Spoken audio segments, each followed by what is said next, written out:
कछुआ, कायर और अभिमन्यु तीनों हक्के बक्के रह गए थे। तीनों की आंखें फटी की फटी रह गई थी। उन्हें अभी भी अपनी आंखों पर यकीन नहीं हो रहा था।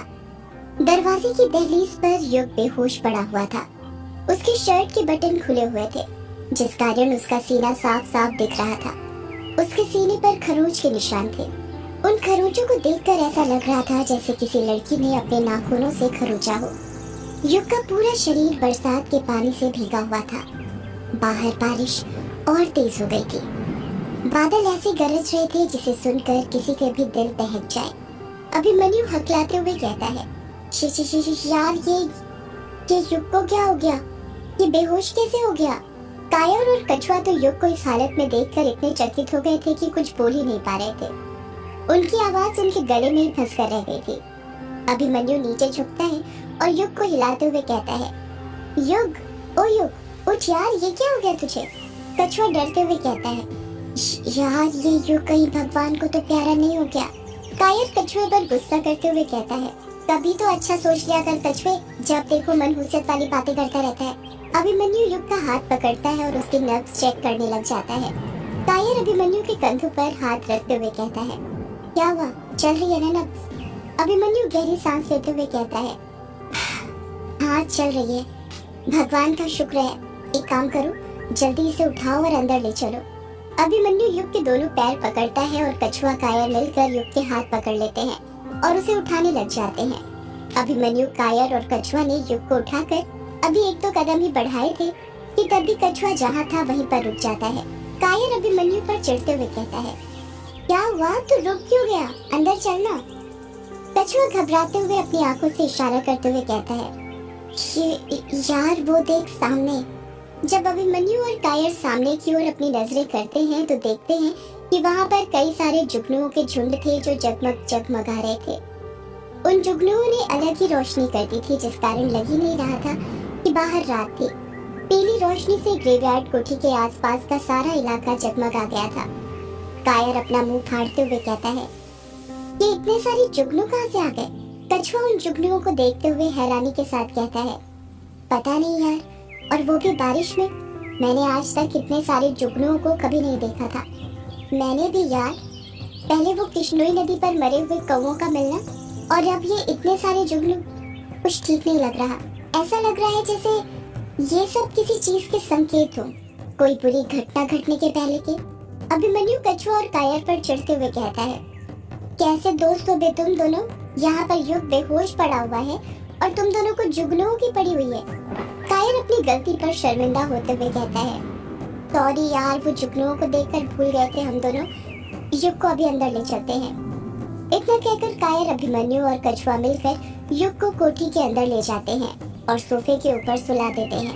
कायर युग की गाल थपथपाते हुए कहता है, युग, ओ युग, उठ यार, उठ भाई, कछुए पानी दे जरा, हो सकता है पानी डालने से होश में आ जाए।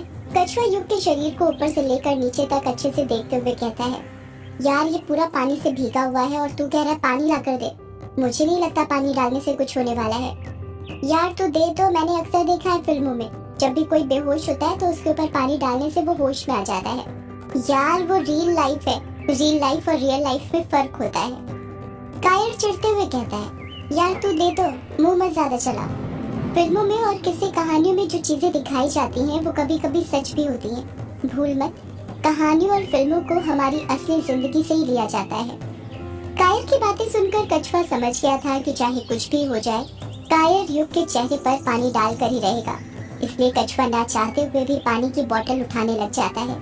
सोफे के पास ही कुछ शराब और पानी की बोतल खुली हुई थी, जिनसे कुछ देर पहले ही वो तीनों मिलकर पैक बनाने वाले थे। कछुआ बिना नीचे देखे ही उनमें से एक बोतल उठा लेता है और वो पूरी की पूरी बोतल युग के चेहरे पर उलेट देता है। जब बोतल में का पानी युग के चेहरे पर गिरता है तो कछुआ देखता है कि वो पानी नहीं बल्कि शराब थी, जो उसने युग के चेहरे पर पलट दी थी।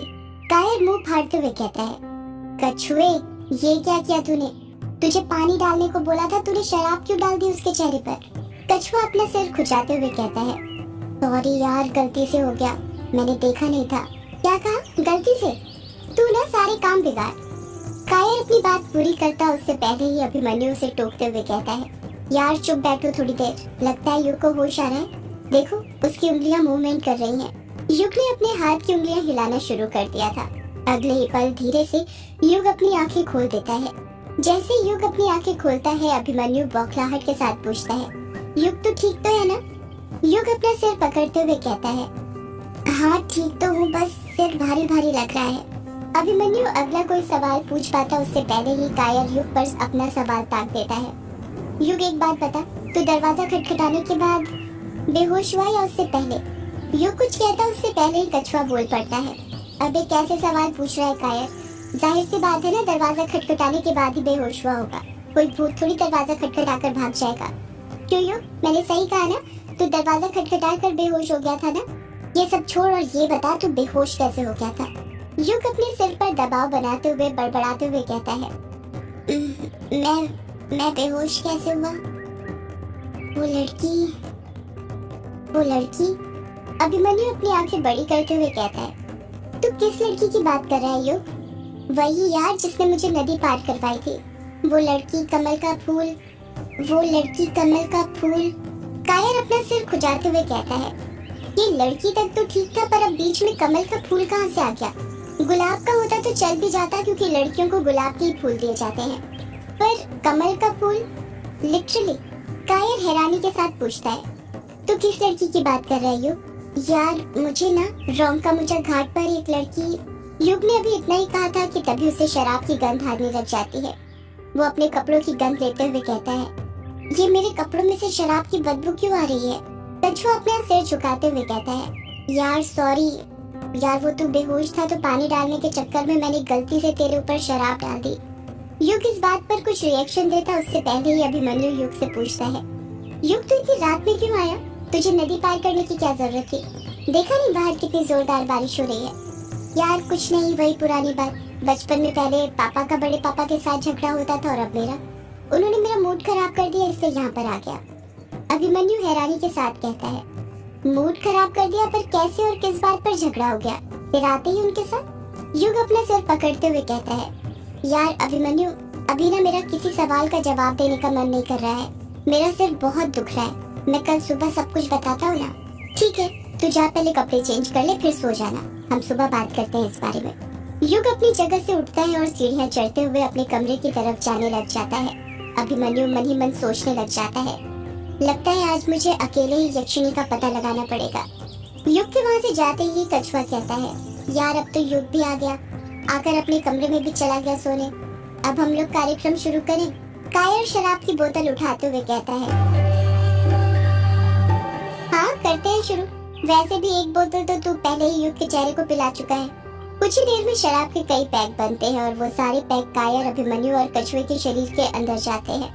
थोड़ी ही देर में तीनों नशे में धुत हो जाते हैं। कायर और कछुए को सबसे ज्यादा चढ़ी थी, पर अभिमन्यु ने लिमिट से पी थी, क्योंकि उसे पता था कि आज रात उसे एक बहुत जरूरी काम को अंजाम देना था, वो भी अकेले। कायर पैक पीते हुए कहता है, तो अर्ज किया है?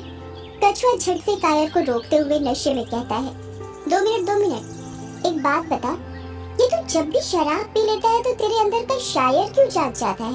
कायर भी नशे में कहता है, तू नहीं समझेगा कछुआ, ये शराब चीज ही ऐसी है, अंदर जाती है तो सारी गम बाहर निकाल देती है। यार मेरे अंदर के गम तो निकालती नहीं, बस जब भी अंदर जाती है तो बहुत सारा सुसु बाहर निकाल देती है। कछुए की बात सुनकर अभिमन्यु हंसने लग जाता है। कायर कहता है, क्योंकि तेरे अंदर गम है ही नहीं कछुए, गम क्या, तेरे अंदर तो सारे फीलिंग्स ही नहीं है।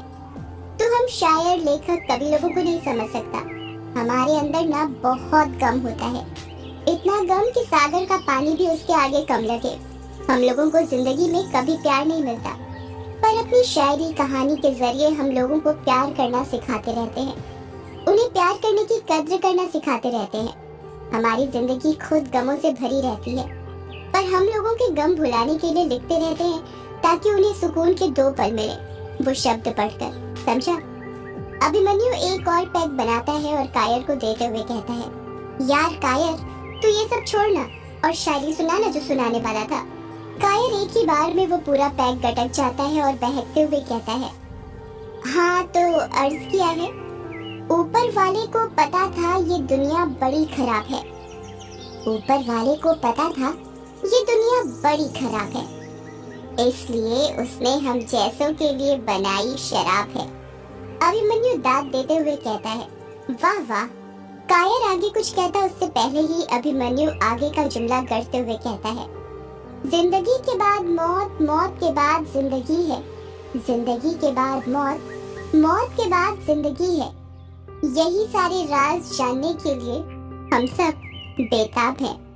कछुआ मन ही मन बड़बड़ाते हुए कहता है, तुम दोनों ये राज की बात किसी को बताना मत, तुम दोनों ये राज की बात किसी को बताना मत। मैंने डर के मारे अपनी पैंट पर कर दी पेशाब है।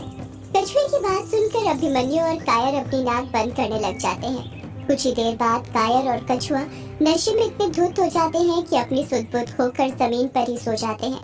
पर अभिमन्यु अभी तक जाग रहा था। आखिर इसी पल का तो वो इंतजार कर रहा था कि कब सब लोग सोए, कब कोठी में शांति हो और वो कब यक्षिणी का पता लगाए। अभिमन्यु बिना किसी हरकत के आराम से अपनी जगह पर से उठता है और अपनी पैंट की जेब में से इंफ्रारेड थर्मोमीटर निकालता है।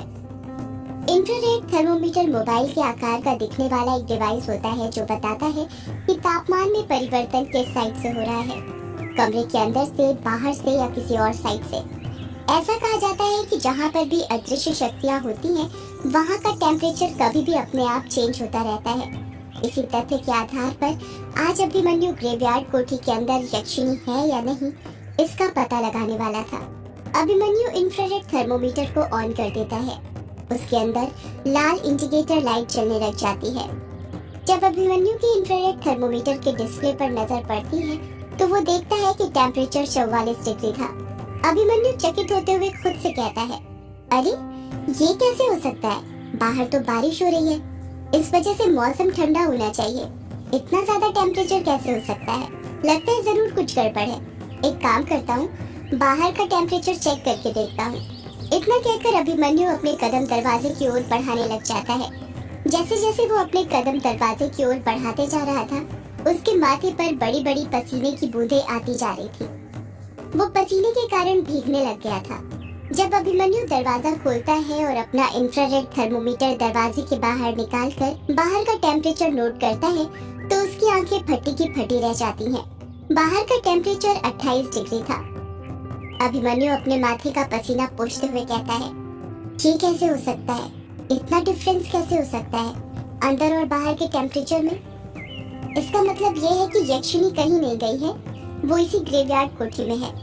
इस ग्रेवयार्ड कोठी में कोई न कोई अदृश्य शक्ति जरूर है। इतना कहकर अभिमन्यु घूंट गले से नीचे उतारता है। अभिमन्यु झट से दरवाजा बंद कर देता है और ये पता करने की कोशिश करने लग जाता है कि अगर यक्षिणी ग्रेवयार्ड कोठी के अंदर है तो कहाँ पर है। अभिमन्यु अपना हाथ लंबा करता है और इंफ्रारेड थर्मोमीटर को अपने लेफ्ट राइट करने लग जाता है। जैसे ही अभिमन्यु अपना पहला कदम आगे बढ़ाता है, हैरानी के साथ कहता है, ये क्या, टेम्परेचर एक कदम आगे बढ़ते ही कम कैसे हो गया। इंफ्रारेड थर्मोमीटर का टेम्परेचर 43 डिग्री हो गया था। अब जैसे जैसे अभिमन्यु अपने कदम कोठी के अंदर की ओर बढ़ाते जा रहा था, टेम्परेचर कम होते जा रहा था। इंफ्रारेड थर्मोमीटर में डिस्प्ले पर ऊपर की तरफ का एरो दिख रहा था, जिसका मतलब था कि वो अदृश्य शक्ति ऊपर है। ये देखकर अभिमन्यु खुश होते जा रहा था। उसके दिल को तसल्ली मिल रही थी, ये सोचकर कि यह अदृश्य शक्ति और कोई नहीं बल्कि यक्षिणी है, जो अभी भी ऊपर वाले कमरे 666 में कैद है।